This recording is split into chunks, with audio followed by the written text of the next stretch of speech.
Friends, आज की video में हम हिंदी भाषा और साहित्य का सामान्य परिचय देखेंगे, जिसमें हम इसमें महत्वपूर्ण तथ्य देखेंगे और कौन से साहित्यकार हैं, उनकी कौन सी पुस्तकें, उनके बारे में देखेंगे। भाषा विज्ञान के बारे में देखेंगे और उसके बाद भाषा के संकुचित अर्थ और विस्तृत अर्थ, साहित्य तथा उनकी विभिन्न परिभाषाएं जो दी गई हैं हिंदी साहित्य के अनुसार, विद्वानों के अनुसार, काव्य शास्त्रीय दृष्टि से और पाश्चात्य दृष्टि से। उसके अलावा आगे हम देखेंगे हिंदी साहित्य के विद्वानों के अनुसार साहित्य क्या है, उनकी परिभाषाएं देखेंगे और काव्य शास्त्रीय दृष्टि से साहित्य की परिभाषाएं देखेंगे। उसके बाद पाश्चात्य दृष्टि से साहित्य की परिभाषा देखेंगे। आगे विभिन्न साहित्यकारों की दृष्टि से साहित्य के क्या उद्देश्य हैं, ये देखेंगे। फिर हम देखेंगे साहित्य इतिहास क्या है, सभी विद्वानों के अनुसार साहित्य के इतिहास के सामग्री स्रोत देखेंगे, कहाँ से कौन सी सामग्री ली गई थी साहित्य इतिहास लिखने के लिए। उसके आगे हम देखेंगे भक्त माल के बारे में, जो इम्पोर्टेंट ग्रंथ हैं उनके बारे में हम पढ़ेंगे। कवि माला और जो भी हैं ये ग्रंथ हैं, उनके बारे में हम पढ़ेंगे। ये आप देख सकते हैं शिव सिंह सरोज, ये साहित्य इतिहास लेखन परंपरा के बारे में जानेंगे। आगे हिंदी साहित्य इतिहास देखेंगे, उसका काल विभाजन रामचंद्र शुक्ल के अनुसार, मिश्र बंधु के अनुसार, आदिकाल का विभाजन, भक्ति काल का विभाजन, सभी विद्वानों के अनुसार हम देखेंगे।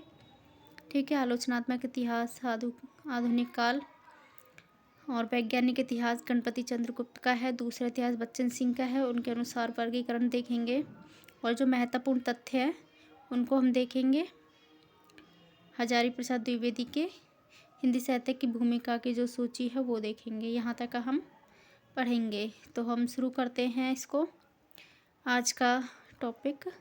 उससे पहले अगर आप चैनल पे पहली बार आए हो तो चैनल को लाइक शेयर सब्सक्राइब करके बेल आइकन प्रेस ज़रूर करें, ताकि आने वाले सभी वीडियोस आपके पास सबसे पहले पहुँच जाएँ। तो हम शुरू करते हैं फर्स्ट पॉइंट से। पहला पॉइंट है हमारा, एक मिनट, कि वर्तमान में हिंदी भाषा भारत की इसको थोड़ा मैं जूम कर देती हूँ ताकि आपको और देखने में आसानी हो। शुरू करते हैं। वर्तमान में हिंदी भाषा भारत की सामासिक संस्कृति के सभी तत्वों की अभिव्यक्ति का माध्यम बनाने वाली भाषा के रूप में अन्य भाषाओं की शैलियों, शब्दों और पदों को आत्मसात करते हुए समृद्ध हो रही है। डॉक्टर धीरेन्द्र वर्मा के अनुसार हिंदी भाषा व्यापक अर्थ में हिंदी उस भाषा का नाम है जो अनेक बोलियों के रूप में आर्यावर्त के मध्य देश अर्थात वर्तमान हिंदी प्रांत, संयुक्त प्रांत, अब उत्तर प्रदेश, जो उत्तर प्रदेश का एरिया है वो जहाँ जहाँ बोली जाती है वहाँ देखते हैं। महाकौशल, राजस्थान, मध्य भारत, मध्य प्रदेश में, बिहार, पूर्वी पंजाब प्रदेश की जनता की मूल भाषा, मातृभाषा है क्या, हिंदी। ठीक है। आगे देख लेते हैं हम। डॉक्टर भोलानाथ तिवारी के अनुसार हिंदी शब्द के प्रयोग, ठीक है, विस्तृत अर्थ में और भाषा विज्ञान के अर्थ में। तो विस्तृत अर्थ में जो है हिंदी प्रदेश में बोली जाने वाली 17 बोलियों का द्योतक है। वहीं भाषा विज्ञान के अर्थ में पश्चिमी हिंदी और पूर्वी हिंदी वर्ग की 8 बोलियों का सामूहिक नाम है। संकुचित अर्थ देख लेते हैं इसका। खड़ी बोली का वह रूप जो आज हिंदी प्रदेश की सरकारी भाषा, राजभाषा के रूप में तथा भारत की राजभाषा, समाचार पत्रों, फिल्मों की भाषा व शिक्षा का माध्यम है। इसे परिनिष्ठित हिंदी, मानक हिंदी इत्यादि नामों से अभिहित किया जाता है। तो ये पूछ लिया जाता है कि जो संकुचित अर्थ में क्या है, परिनिष्ठित हिंदी और मानक हिंदी क्या है, ये पूछ लिया जाता है। ये आप देख सकते हैं। आगे है उत्तर प्रदेश, मध्य प्रदेश, बिहार, छत्तीसगढ़, झारखंड, राजस्थान, हरियाणा, हिमाचल प्रदेश, दिल्ली में बोली जाने वाली जो भाषा समूह है उसको क्या बोलते हैं, हम हिंदी बोलते हैं। ठीक है। हिंदी भाषा एक रूप दक्षिण भारत, विशेषकर हैदराबाद में प्रचलित है, जिसे दक्षिणी हिंदी, हिंदवी, गुजरी हिंदुस्तानी, जवानी हिंदुस्तानी आदि नामों से भी जाना जाता है। ठीक है। आगे देख लेते हैं हम। साहित्य तथा इसकी विभिन्न जो परिभाषाएं हैं वो किस किस दृष्टिकोण से हैं, तो हिंदी साहित्य के विद्वानों के अनुसार है, काव्य शास्त्रीय दृष्टि से है और पाश्चात्य दृष्टि से है। तो हम हिंदी साहित्य के विद्वानों के अनुसार पहले देख लेते हैं। तो पहले हमारे विद्वान हैं आचार्य महावीर प्रसाद द्विवेदी। इनके अनुसार है, ज्ञान राशि के संचित कोश का ही नाम साहित्य है। ये इंपॉर्टेंट तथ्य पूछ लिए जाते हैं सभी पेपर में, चाहे यूजीसी नेट हो, टीजीटी पीजीटी हो, पीएचडी एंट्रेंस हो या असिस्टेंट प्रोफेसर का एग्ज़ाम हो, उन सभी में ये पूछ लिए जाते हैं, महत्वपूर्ण तथ्य है, तो आप इन्हें ज़रूर देखें। आगे है, सारे मानव समाज को सुंदर बनाने की साधना का नाम ही साहित्य है। आगे दूसरा पॉइंट है, बालकृष्ण भट्ट के अनुसार साहित्य जनसमूह के हृदय का विकास है। आगे है, डॉक्टर नगेंद्र के अनुसार साहित्य आत्मा अभिव्यक्ति जीवन की अभिव्यक्ति है। आगे है, गुलाब राय के अनुसार जहाँ शब्द और अर्थ, विचार और भाव का परंपरा अनुकूलता के साथ सहभाव हो वही साहित्य है। आगे आचार्य रामचंद्र शुक्ल के अनुसार हम देख लेते हैं, साहित्य के अंतर्गत वह सारा वांग्मय, वांग्मय मतलब साहित्य, लिया जा सकता है जिसमें अर्थबोध के अतिरिक्त भाव उन्मेष तथा चमत्कारपूर्ण अनुरंजन हो, जिसमें एक ऐसे वांग्मय की विचारात्मक समीक्षा या व्याख्या हो। ठीक है, शुक्ल के अनुसार है। आगे है, डॉक्टर श्याम सुंदर दास के अनुसार उनकी परिभाषा है, किसी पुस्तक को हम साहित्य या काव्य की उपाधि तभी दे सकते हैं जब जो कुछ उसमें लिखा गया है वह कला के उद्देश्यों की पूर्ति करता हो। यही एकमात्र उचित कसौटी है। साहित्य के अंतर्गत कविता, नाटक, चंपू और उपन्यास, आख्यायिकाएँ भी आती हैं। तो चंपू क्या होता है, जिसमें गद्य और पद्य दोनों मिश्रित होता है, उसे चंपू काव्य कहते हैं। आगे है, प्रेमचंद के अनुसार साहित्य क्या है ये देख लेते हैं। प्रेमचंद के अनुसार, मेरे विचार में साहित्य की सर्वोत्तम परिभाषा जीवन की आलोचना है। किसने बोला ये? प्रेमचंद ने बोला है। और पाश्चात्य में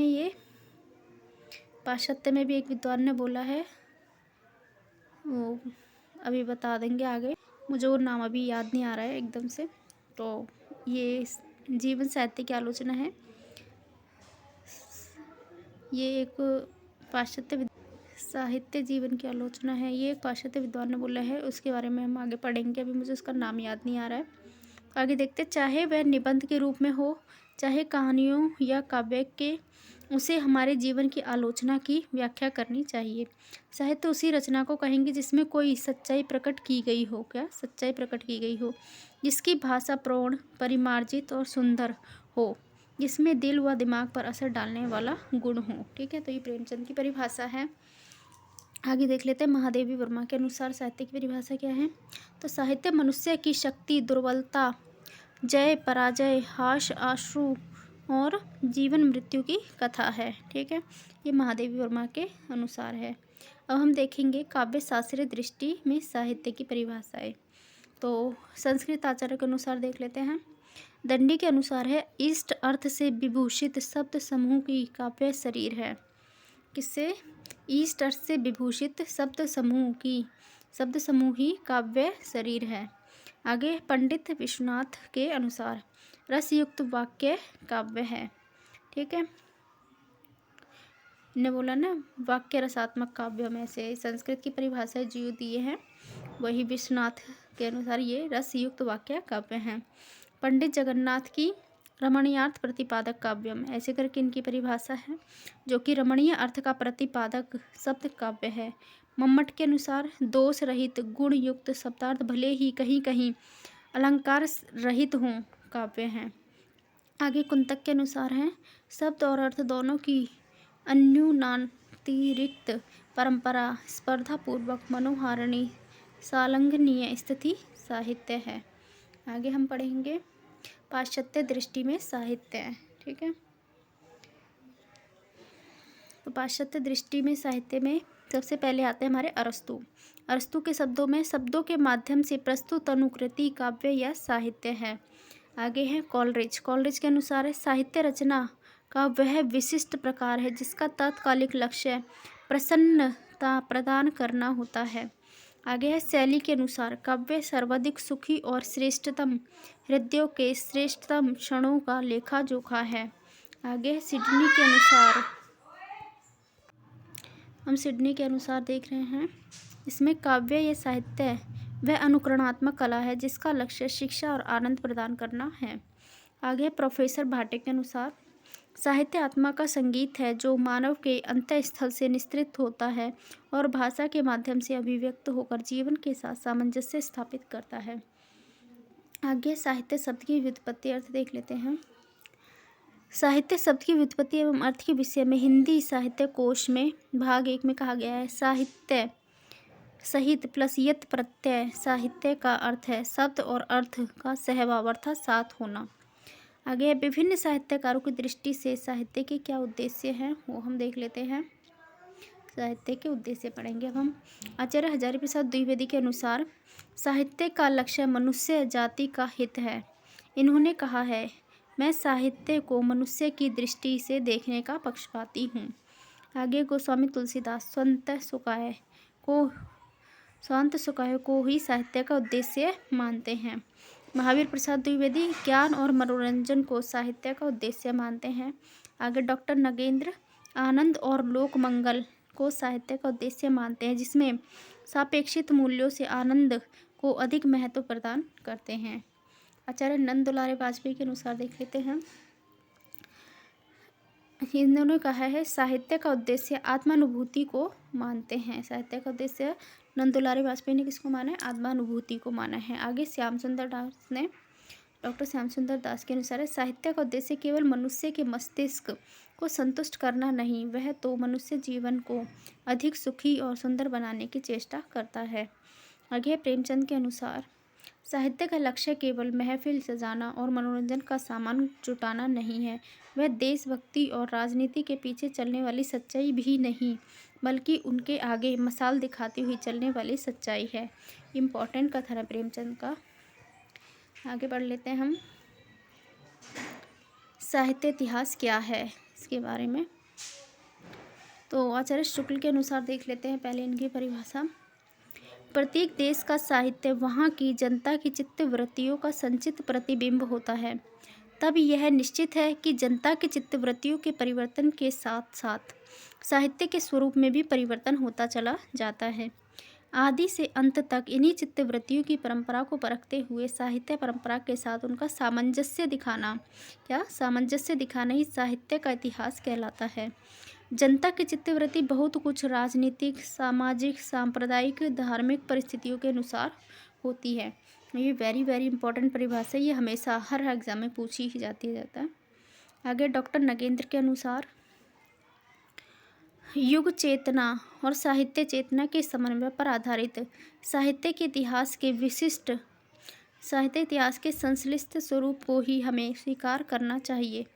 आगे है नलिन लोचन शर्मा के अनुसार साहित्य इतिहास भी अन्य प्रकार के इतिहासों की तरह कुछ विशिष्ट लेखकों और उनकी कृतियों का इतिहास न होकर युग विशेष के लेखकों की कृति का इतिहास ही हो सकता है।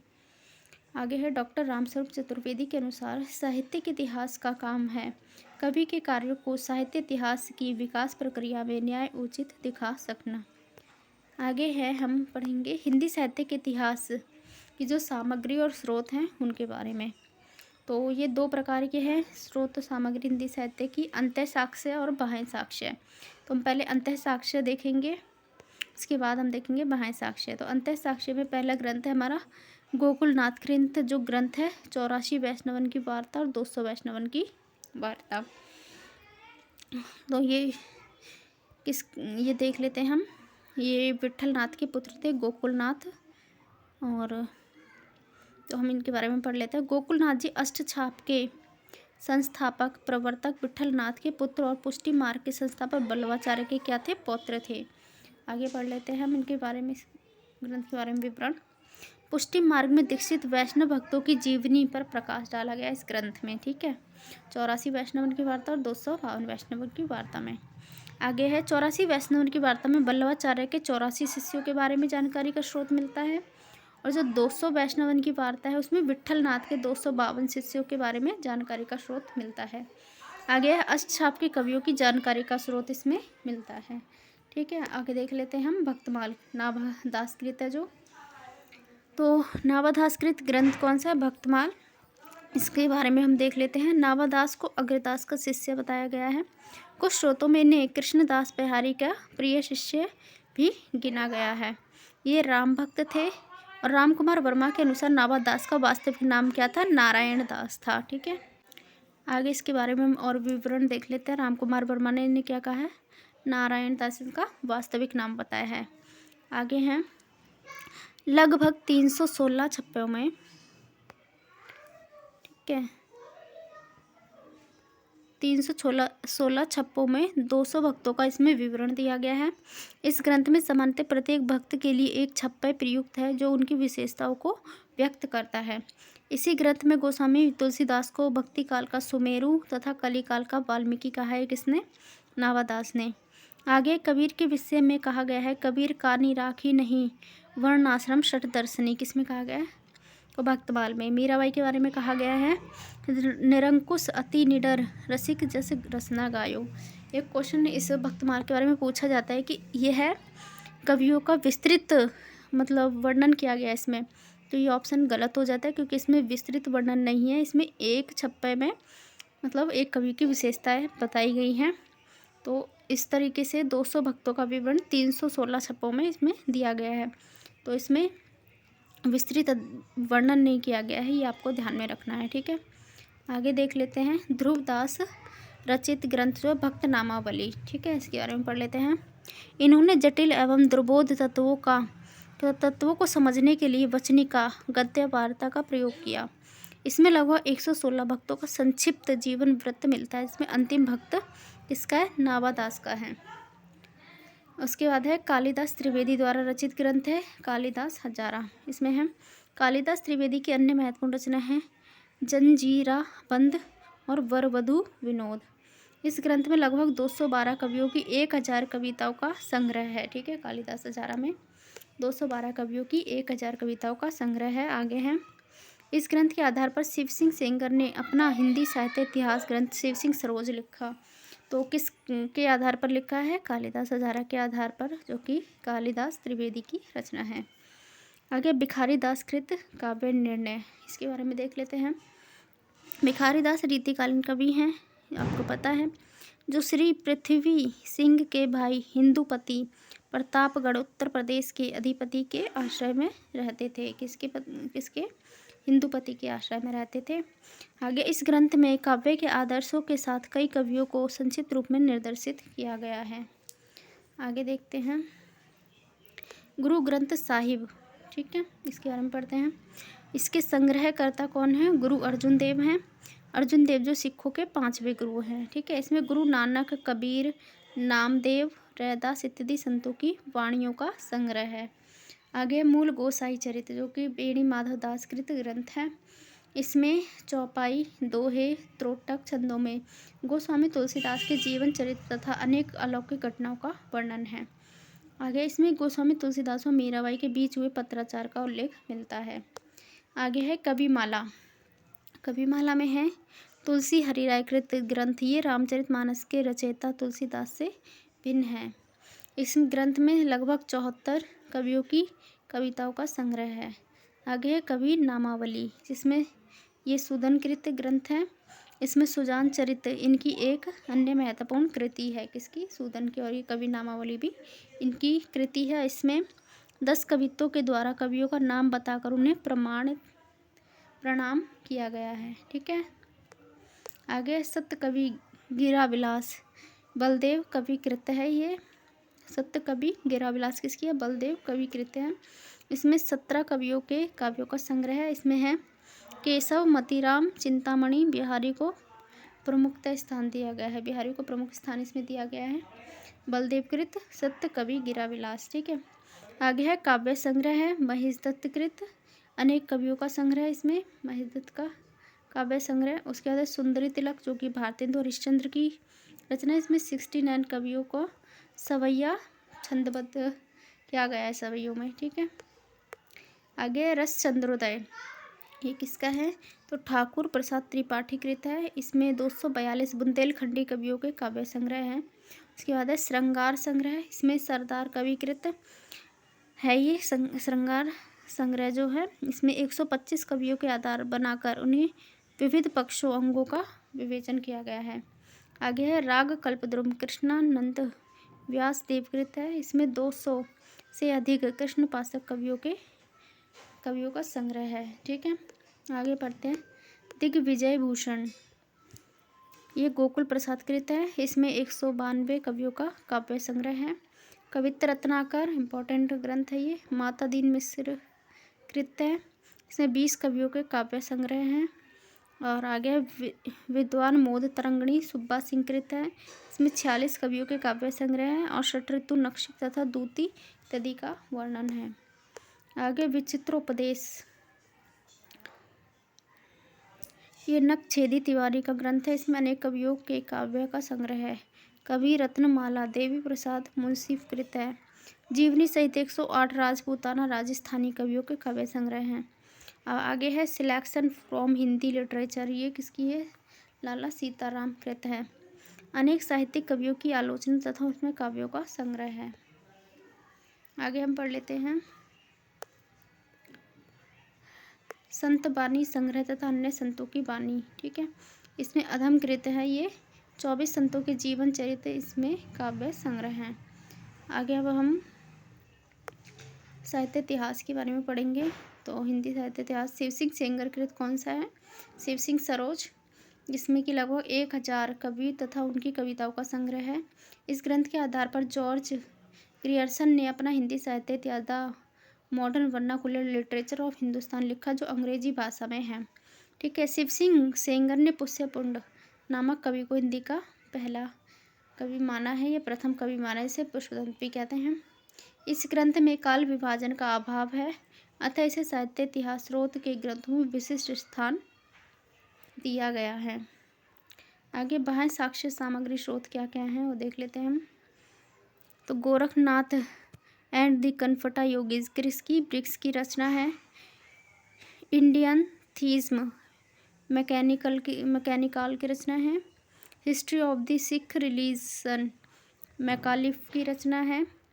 नागरिक प्रचारणी सभा की खोज रिपोर्ट श्याम सुंदर दास मिश्र बंधु तथा हीरा लाल आदि की रचना है। ये हिंदुइज्म एंड ब्राह्मणिज्म मॉनियर विलियम की रचना है। राजस्थान का इतिहास कर्नल टॉड की रचना है। आगे देख लेते हैं हम बाह्य साक्ष्य में हिंदी साहित्य इतिहास ग्रंथ की लेखन परंपरा, काल विभाजन। तो पहला कौन सा ग्रंथ है हमारा? इस्तोआर द लिटरेचर हिंदुस्तानी, जो कि गार्दा तासी कृत है। और ये ग्रंथ अंग्रेजी वर्णाक्रम में है। साहित्य परिवृत्तियों की चर्चा नहीं है इसमें, और हिंदी साहित्य कवियों के साथ उर्दू कवियों को शामिल किया गया है। ठीक है, और ये फ्रेंच भाषा में लिखा गया है। ये पूछ लिया था कौन सी भाषा में? काल विभाजन का अभाव है। और आगे इस ग्रंथ का प्रकाशन पहली बार कब हुआ था? 1839 में, तथा द्वितीय भाग का प्रकाशन रामकुमार वर्मा के अनुसार 1846 में हुआ था। तथा गणपति चंद्रगुप्त गुलाब राय हिंदी साहित्य कोश भाग 2 के अनुसार 1847 में हुआ। इसका प्रकाशन पेरिस फ्रांस में हुआ। आगे देख लेते हैं जॉर्ज ग्रियर्सन कृत जो ग्रंथ है the modern vernacular literature of northern Hindustan था, पर नॉर्दर्न बाद में हटा दिया गया तो लिटरेचर ऑफ हिंदुस्तान कर दिया गया। इसका काल विभाजन हम देख लेते हैं। तो सबसे पहला प्रयास किसने किया था काल विभाजन का? तो जॉर्ज ग्रियर्सन ने किया था। वो हम देख रहे हैं काल विभाजन का पहला प्रयास जो था जॉर्ज ग्रियर्सन के द्वारा। इसमें है पहला है चारण काल, जिसे 700 ईस्वी से 1300 ईस्वी तक माना। इसके बाद है दूसरा काल है इसका 15वीं सदी का धार्मिक पुनर्जागरण। तीसरा है मलिक मोहम्मद जायसी की प्रेम कविता। चौथा है ब्रज का कृष्ण संप्रदाय 1500 से 1600। उसके बाद है मुगल दरबार। उसके बाद तुलसीदास। उसके बाद रीति काव्य 1580 से 1692। फिर है तुलसी के अन्य प्रवर्ती 1600 से 1700 ईस्वी। फिर 18वीं शताब्दी। फिर आगे आ गया कंपनी के शासन में हिंदुस्तान। उसके बाद महारानी विक्टोरिया के शासन में हिंदुस्तान 1857 से 1887। फिर है 11वां, इसमें विविध के नाम से दिया हुआ है। आगे हम देख लेते हैं मिश्र बंधु विनोद के बारे में। 1 मिनट, इसकी जो इम्पोर्टेंट कुछ नोट्स हैं वो भी देख लेते हैं हम।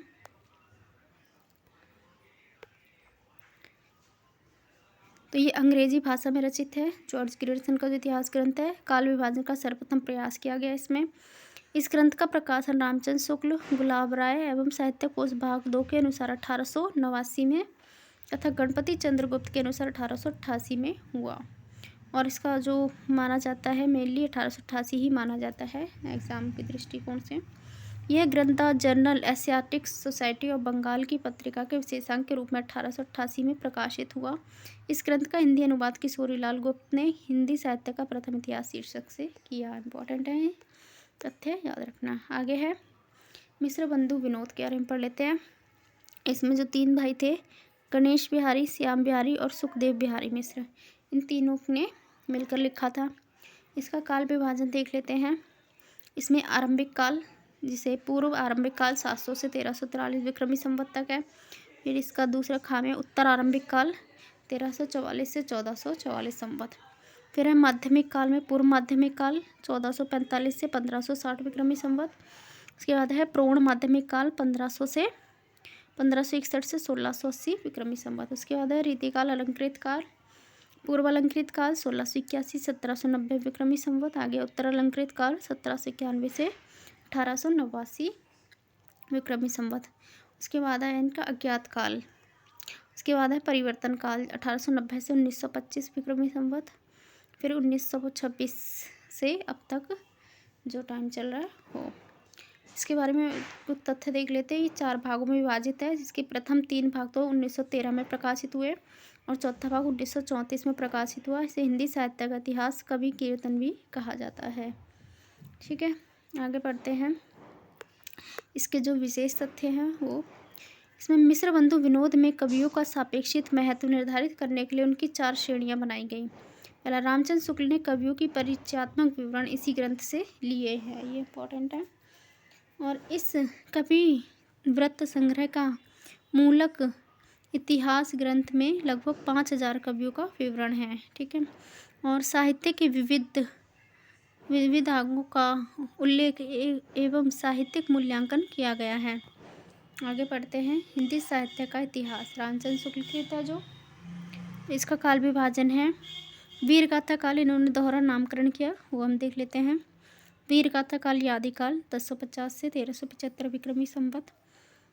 पूर्व मध्यकाल भक्तिकाल 1375 1700 विक्रमी संवत। उसके बाद है उत्तर मध्यकाल रीतिकाल 1700 से 1900 विक्रमी संवत। आगे है आधुनिक काल गद्यकाल 1900 से 1984 विक्रमी संवत। इसके इम्पोर्टेंट तथ्य देख लेते हैं हम।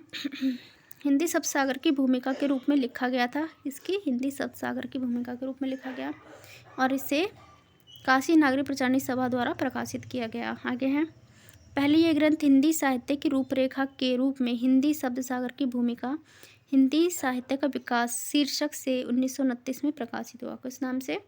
हिंदी साहित्य का विकास शीर्षक से प्रकाशित हुआ। और किसकी भूमिका के रूप में लिखा गया था? हिंदी शब्दसागर की भूमिका के रूप में लिखा गया था। ये आपको याद रखना। प्रकाशित कब हुआ था? 1929 में। कहाँ से? नागरी प्रचारणी सभा के द्वारा।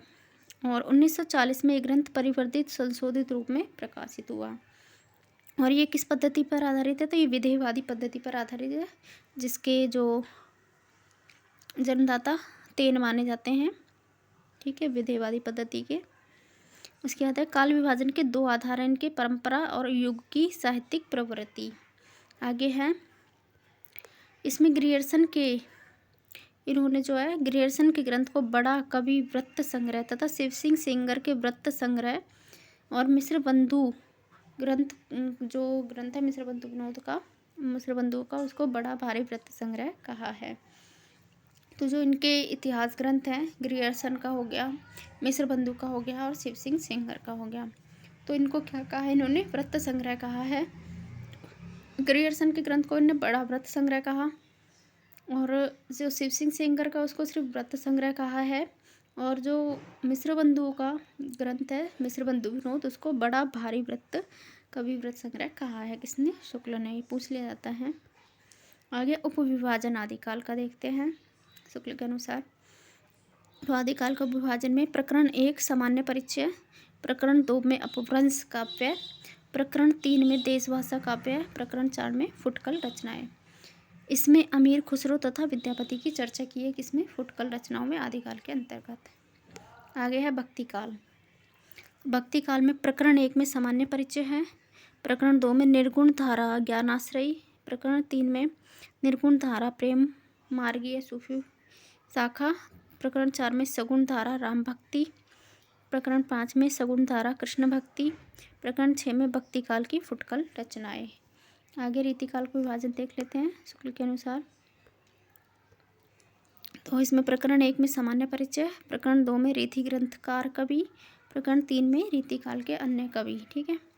इसी भाग प्रकरण के बनबारी, सबल सिंह चौहान, ब्रंद छत्र सिंह, कायस्थ, बेताल आलम, गुरु गोविंद सिंह, श्रीधर मुरलीधर, लाल कवि, घनानंद रसनिधि, महाराज विश्वनाथ सिंह, भक्तवर, नागरी दास जी, जोधराज बख्शी, हंसराज, गिरधर, कवि राय, गुमान मिश्र, सूदन, बोधा, ठाकुर, पजनेश, द्विसेब इत्यादि की चर्चा इसमें की गई है रीतिकाल में। आगे पढ़ते हैं। ये रीतिकाल के अन्य कवियों में इन सब की चर्चा जो है की गई है। ठीक है। आगे बढ़ते हैं। आधुनिक काल का विभाजन। तो आधुनिक काल में प्रकरण 1 में सामान्य परिचय और गद्य का विकास। ठीक है। प्रकरण 2 में गद्य साहित्य का आविर्भाव।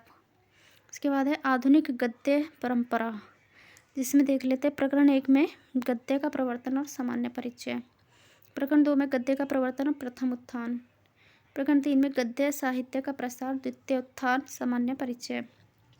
प्रकरण 4 में गद्य साहित्य का निर्माण। प्रकरण 5 में गद्य साहित्य का वर्तमान गति, तृतीय उत्थान। इसके बाद है काव्यखंड। काव्यखंड में प्रथम पुरानी धारा, प्रकरण 1 में, और प्रकरण 2 नई धारा, प्रथम उत्थान। फिर प्रकरण 3 में नई धारा, द्वितीय उत्थान, और प्रकरण 4 जो नई धारा, तृतीय उत्थान, वर्तमान काव्य धाराएं। इसी में छयवाद के अंतर्गत आता है। आगे देखते हैं। हिंदी साहित्य अतीत 2 भागों में विभाजित है। किसका है? आचार्य विश्वनाथ प्रसाद मिश्र कृत है ग्रंथ। इसका काल विभाजन है आदिकाल 1000 से 1400 विक्रमी संवत, पूर्व मध्यकाल भक्तिकाल 1400 से 1700 विक्रमी संवत, उत्तर मध्यकाल ये श्रृंगार काल कहा है इन्होंने रीतिकाल को, 1700 से 1900 विक्रमी संवत। इंपॉर्टेंट है ये श्रृंगार काल किसने कहा है? विश्वनाथ प्रसाद मिश्र ने, याद रखना। आगे आधुनिक काल गद्यकाल 1900 से 1900 विक्रमी संवत से अब तक। आगे हजारी प्रसाद द्विवेदी का ग्रंथ है हिंदी साहित्य का उद्भव और विकास, आचार्य हजारी प्रसाद द्विवेदी कृत। इसका प्रकाशन है 1952। इसके अंतर्गत द्विवेदी जी ने अन्य 2 साहित्य इतिहास ग्रंथ, हिंदी साहित्य की भूमिका तथा हिंदी साहित्य का आदिकाल, जिसका प्रकाशन 1940 तथा वर्ष 1952 में हुआ। ठीक है। आगे पढ़ते हैं। काल विभाजन। काल विभाजन है इसमें हिंदी साहित्य आदिकाल 10वीं शताब्दी से 14वीं शताब्दी तक, भक्ति साहित्य जो है 14वीं से 16वीं शताब्दी तक, रीति काव्य 16वीं से 19वीं सदी तक, और आधुनिक काव्य 19वीं शताब्दी से आरंभ तक। आगे हिंदी साहित्य का आलोचनात्मक इतिहास, रामकुमार वर्मा, प्रकाशन वर्ष 1938। रामचंद्र शुक्ल के साहित्य इतिहास ग्रंथ की भांति इन्होंने भी अध्यायों का विभाजन प्रकरणों में किया है। काल विभाजन है। पहला प्रकरण है संधि काल 750 से 1200 विक्रमी संवत, सिद्ध साहित्य, जैन साहित्य है। ठीक है। आगे है दूसरा प्रकरण चारण काल 1000 से 1300 विक्रमी संवत। आगे है तीसरा प्रकरण भक्ति काल 1300 से 1700 संवत। इसमें संत काव्य, प्रेम मार्गी, प्रेम काव्य, ये नाम पूछ लिया जाता है कि क्या नाम किसने दिया है, तो प्रेम काव्य नाम संत काव्य, काव्य लगा कर किसने दिए हैं? ये रामकुमार वर्मा ने, राम काव्य, कृष्ण काव्य। ठीक है। उसके बाद इन्होंने भक्ति काल की निर्गुण ज्ञान आश्रित शाखा को संत काव्य तथा निर्गुण प्रेम आश्रित शाखा को सूफी काव्य नाम दिया है। और इन्होंने सिर्फ जो अपना इतिहास ग्रंथ लिखा है इसमें भक्ति काल तक का ही इन्होंने वर्णन किया है, आगे का इतिहास इन्होंने नहीं लिखा है। ये आपको ध्यान रखना है कि इसमें भक्ति काल तक का समय ही मिलता है। आगे है हिंदी साहित्य का वैज्ञानिक इतिहास, जो कि डॉक्टर गणपति चंद्रगुप्त द्वारा लिखित है। इसका प्रकाशन वर्ष 1965 और ये 2 भागों में है। काल विभाजन देख लेते हैं। प्रारंभिक काल 1184 से 1350 ईस्वी तक, मध्यकाल 1350 से 1857 ईस्वी तक, पूर्व मध्यकाल उत्कर्ष काल 1350 से 1500 ईस्वी तक, मध्यकाल चरमोत्कर्ष काल 1500 से 1600 ईस्वी तक, उत्तर मध्यकाल अपकर्ष काल 1600 से 1857 ईस्वी तक, आधुनिक काल 1857 से अब तक, स्वतंत्रता पूर्व युग 1857 से 1947, स्वतंत्र उत्तर युग 1947 से अब तक। वैसे इनका इम्पोर्टेंट नहीं है, इम्पोर्टेंट काल विभाजन है रामचंद्र शुक्ल का, फिर एक नगेंद्र का देख सकते हो, और ग्रियर्सन का कभी पूछा भी जा सकता है नाम, वैसे ही इम्पोर्टेंट नहीं है पर वो पहला विभाजन है इसलिए पूछा जा सकता है। और बस मिश्र बंधु का ये पूछा जा सकता है कितने भागों में विभाजित किया है उन्होंने, तो 5 भागों में विभाजित किया है। बाकी तो और हजारी प्रसाद द्विवेदी का देख लेना आप, बाकी और किसी का इतना इम्पोर्टेंट नहीं है। आगे देखते हैं हिंदी साहित्य का इतिहास ग्रंथ जो है डॉक्टर नगेंद्र के अनुसार। ठीक है, तो हिंदी साहित्य इतिहास ग्रंथ संपादक कौन है? नगेंद्र, और संपादक डॉक्टर हरदयाल। तो एक क्वेश्चन पूछा जाता है कि हिंदी साहित्य का ग्रंथ किसके द्वारा नहीं लिखा गया है, तो उसमें ऑप्शन एक नगेंद्र भी दिया जाता है, क्योंकि डॉक्टर नगेंद्र ने इतिहास ग्रंथ लिखा नहीं है, वो सिर्फ संपादक हैं, तो इसलिए उसका आंसर क्या होगा? नगेंद्र। इस क्वेश्चन में लोग कंफ्यूज हो जाते हैं कि हिंदी साहित्य का जो ये इतिहास लिखा गया है, बृहद इतिहास, लोग समझते कि नगेंद्र के द्वारा लिखा गया है, लेकिन वो सिर्फ क्या है? संपादक करता है, संपादक हैं। ठीक है, तो आगे देख लेते हैं इसके बारे में, ये आपको याद रखना क्वेश्चन। प्रकाशन वर्ष इसका कब हुआ था? 1973 में। काल विभाजन देखते हैं। आदिकाल 7वीं शताब्दी के मध्य से 14वीं शताब्दी के मध्य तक, भक्तिकाल 14वीं शताब्दी के मध्य से 17वीं शताब्दी के मध्य तक, रीतिकाल 17वीं शताब्दी के मध्य से 19वीं शताब्दी के मध्य तक। आधुनिक काल के बारे में देखते हैं। पुनर्जागरण काल या भारतीय हिंदू काल 1857 से 1900 ईस्वी तक। जागरण सुधार काल, द्विवेदी काल 1900 से 1918 तक। छायावादी काल 1918 से 1938 माना है किसने? नगेंद्र ने, वैसे 1936 माना जाता है। ठीक है, और नगेंद्र के अनुसार कितना है? 1938। छायावादोत्तर काल, प्रगति प्रयोग काल, ये 1938 से 1953 तक, और नवलेखन काल 1953 से अब तक। आगे ये विभाजन पूर्व पीठिका के अंतर्गत डॉक्टर नगेंद्र द्वारा किया गया है। आगे देखते हैं आधुनिक हिंदी साहित्य का इतिहास। बच्चन सिंह के द्वारा जो लिखा गया है वह है 1978 में लिखा गया है। इसका काल विभाजन है पुनर्जागरण काल 1857 से 1900, पूर्व स्वच्छंदतावाद काल 1900 से 1920, स्वच्छंदतावाद युग 1920 से 40, उत्तर स्वच्छंदतावाद काल 1940 से 80 तक। आगे इसके तथ्य जो है वो देख लेते हैं। बच्चन सिंह का जो हिंदी साहित्य का दूसरा इतिहास है, बच्चन सिंह कृत, ये प्रकाशन वर्ष 1996। इसका काल विभाजन है अपभ्रंश काल, वर्ष का उल्लेख नहीं किया इन्होंने। भक्ति काल 1400 से 1650 ईस्वी, रीति काल 1650 से 1857 ईस्वी तक। आधुनिक काल है उसके बाद में। आधुनिक काल में 1 मिनट, इसका हम जो भक्ति काल का विभाजन भी देख लेते हैं इनका। निर्गुण काव्य धारा में संत और सूफी लिया है, सगुण में कृष्ण भक्ति और राम भक्ति लिया है। उसके बाद रीति काल में रीतिबद्ध, मुक्त रीति काव्य और हिंदी की उर्दू शैली का काव्य और रीति इत्तर काव्य जो लिया है वो है। उसके बाद इनका आधुनिक काल आता है जिसमें कि इन्होंने विभाजन किया है। नवजागरण युग 1857 से 1920, स्वच्छंदतावाद युग 1920 से 1938, उत्तर स्वच्छंदतावाद युग 1938 से अत्यंत तक, मतलब अब तक। आगे कुछ महत्वपूर्ण अन्य ग्रंथ देख लेते हैं। तो भाषा काव्य संग्रह 1873 में किसका है? महेश दत्त शुक्ल का है। हिंदी गोविंद रत्नमाला प्रथम भाग 1909, द्वितीय भाग 1914 में श्याम सुंदर दास की कृति है। कविता कौमुदी 1917 में पंडित राम नरेश त्रिपाठी के। ये सब इम्पोर्टेंट ग्रंथ हैं, वो आप देख सकते हैं, ये पूछ ले जाते हैं, किसी ना किसी एग्जाम में पूछे जाते रहे हैं और पूछे जाएंगे।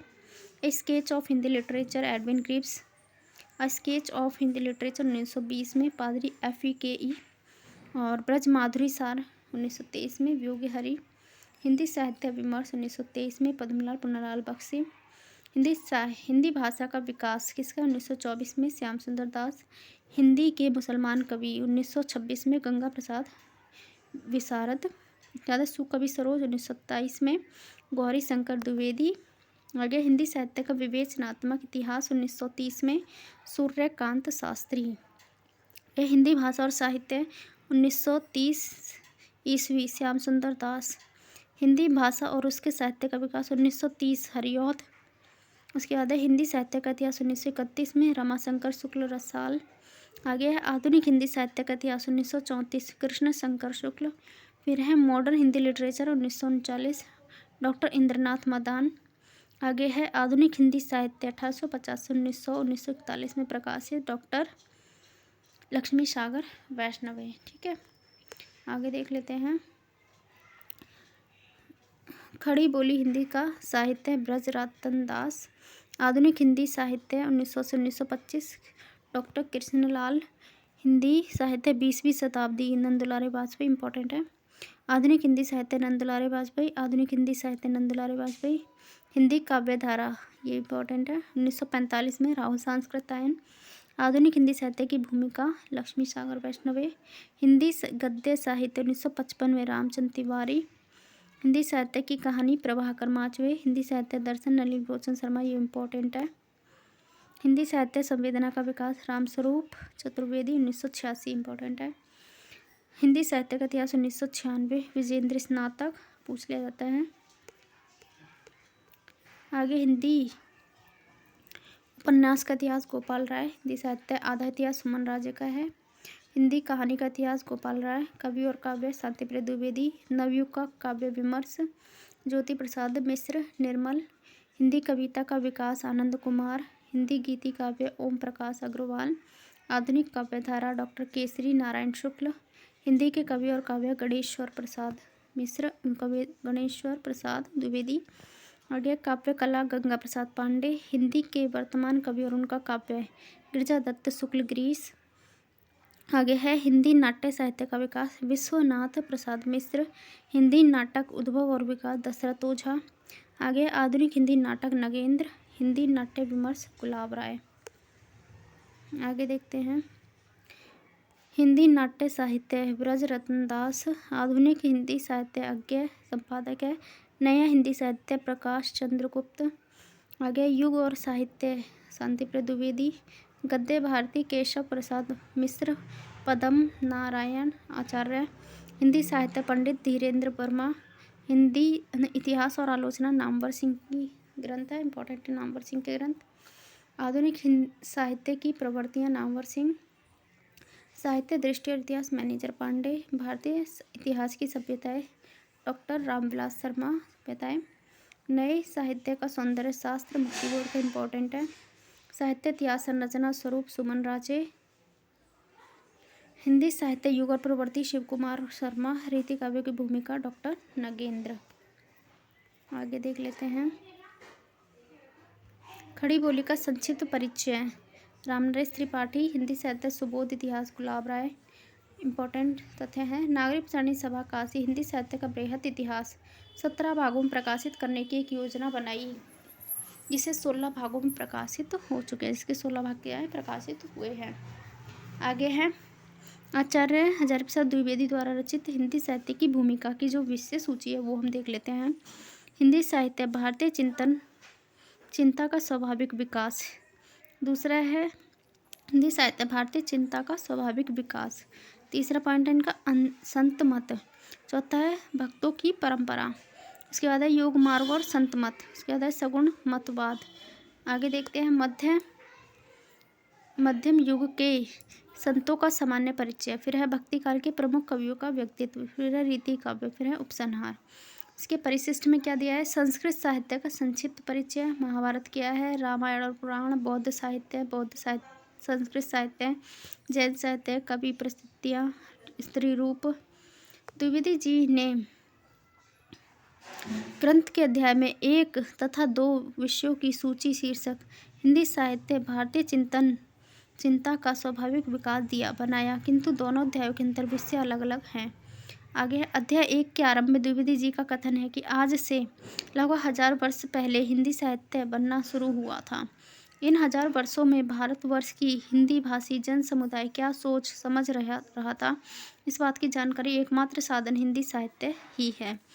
अध्याय 8 में उन्होंने कहा भक्ति काल के प्रमुख कवियों का व्यक्तित्व के अंतर्गत कबीर, नानक, सुंदरदास, नंददास, तुलसीदास, दादू, सुंदर रज्जब को क्रमशः रखा गया है। ये क्रम आप याद रख सकते हैं, इंपॉर्टेंट हो सकता है।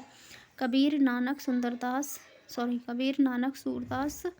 इसके बाद नंददास, तुलसीदास, दादू, सुंदरदास, रज्जब, ठीक है, क्रमशः रखा है इन्होंने 8वें अध्याय में। इसके बाद है अध्याय 2 के अंतर्गत इन्होंने अपभ्रंश कविता के प्रोत्साहन का प्रकाशन। राजा मुंज और भोज की अपभ्रंश कविता। क्या अपभ्रंश लोक भाषा थी? आधुनिक भाषाओं में तत्सम शब्द कैसे आया? प्राचीन हिंदी कविता के 6 अंग। इत्यादि विषय दिए हैं। तो आज का वीडियो यहीं तक है। आशा करती हूँ कि आपको समझ आया होगा। और आप और ऐसी वीडियो चाहते हैं तो लाइक शेयर सब्सक्राइब करके बेल आइकन प्रेस ज़रूर करें और कमेंट करके बताएं कि मैं इस प्रकार के और वीडियो लाऊं। अगर आपको हेल्प मिलती है तो। आज के लिए इतना ही। धन्यवाद। मिलते हैं अगले वीडियो में। धन्यवाद।